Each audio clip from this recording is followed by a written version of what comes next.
આપના માધ્યમથી ગુજરાત પ્રદેશ ભારતીય જનતા પાર્ટીના પ્રદેશ અધ્યક્ષ શ્રી જગદીશ વિશ્વકર્મા સાહેબની ગઈકાલે વિધિવત વરણી થઈ છે.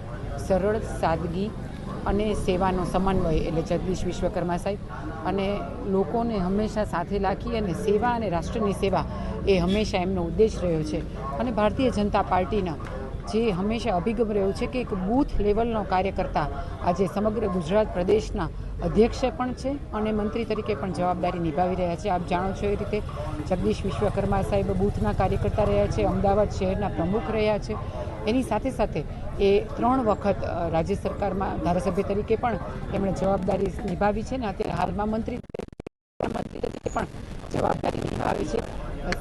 અને આ જ રીતે એ આવનારા દિવસોમાં ફરીથી એમના સ્વભાવ પ્રમાણે રાષ્ટ્રની અને લોકોની સેવાના માધ્યમથી પાર્ટીને ખૂબ અનેરું સ્થાન અપાવશે એવી સર્વને ખૂબ શ્રદ્ધા છે અને વિશ્વાસ છે.